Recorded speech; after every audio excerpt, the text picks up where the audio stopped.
येत्या 18 ऑक्टोबर रोजी आंदोलन होत आहे, हलगीनाथ आंदोलन.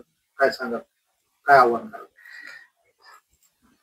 करमाळ शहरातील एका नामांकित महाविद्यालयामध्ये एका दलित महिला कर्मचाऱ्यांचा त्याच महाविद्यालयातील प्राचार्य यांनी विनयभंग केला.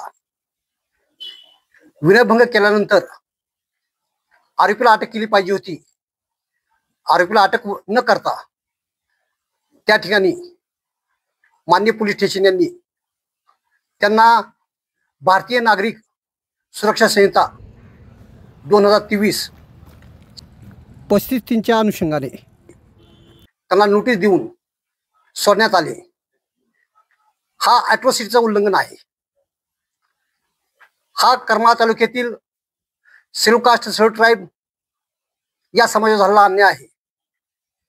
ज्यावेळेस ॲट्रॉसिटीच्या संदर्भात विचार केला जातो त्यावेळेस नुकतंच 2025 मध्ये सर्वोच्च न्यायालयाचे सरन्यायाधीश माननीय भूषण गवई साहेब यांनी ॲट्रॉसिटीच्या संदर्भात एक निकाल जाहीर केलेला आहे.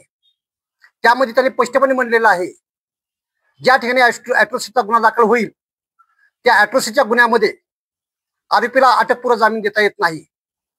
म्हणजे एका बाजूला माननीय सुप्रीम कोर्ट हे ॲट्रॉसिटी ऍक्ट किती मजबूत आहे, भक्कम आहे आणि त्याचं कायद्यामध्ये रूपांतर झालेलं आहे.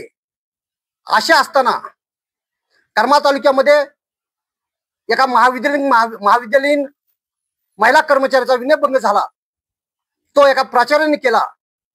त्याला तात्काळ अटक झाली पाहिजे होती, पण त्याला अटक न करता भारतीय नागरिक संहिता 2023 35 कलम याचा या ठिकाणी माननीय पोलीस प्रशासनाने गैरवापर केल्याचं दिसून येतं.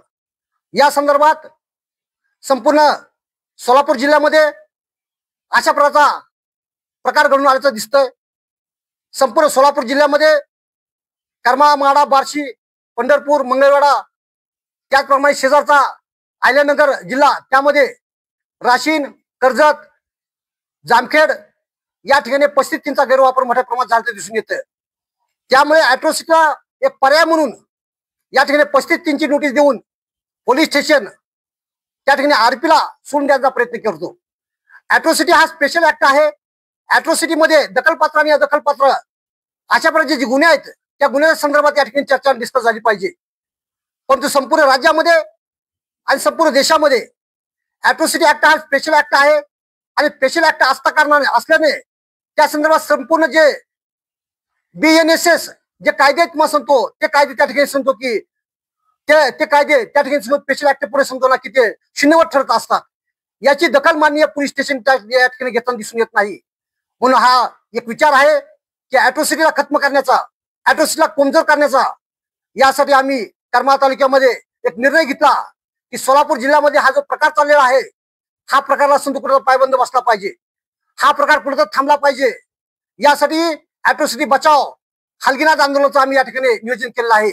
हे जे आंदोलन आहे हे आंदोलन उद्या शनिवारी दिनांक 18 ऑक्टोबर 2025 मध्ये दुपारी ठीक 12:30 वाजता डॉक्टर बाबासाहेब आंबेडकर यांच्या पुतळ्यापासून ह्या आंदोलनाला सुरुवात होणार असून या आंदोलनाला मार्गदर्शन करण्यासाठी माननीय ऑल इंडिया पॅन्थरचे राष्ट्रीय अध्यक्ष माननीय दीपक केदार साहेब, त्याचप्रमाणे national Dalit movement for justice प्रदेश सचिव माननीय वैभव गीते हे पण या ठिकाणी मोर्चाला, या ठिकाणच्या आंदोलनाला या ठिकाणी मार्गदर्शन करणार आहेत.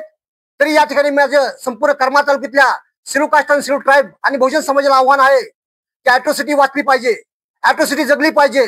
ॲट्रॉसिटी हा स्पेशल ऍक्ट आहे आणि ॲट्रॉसिटी आहे मग सांगतो म्हणून आपलं संरक्षण आहे. संपूर्ण गावामध्ये मान सन्मान आणि इज्जत ही केवळ ॲट्रॉसिटी ऍक्टमुळे मिळत आहे.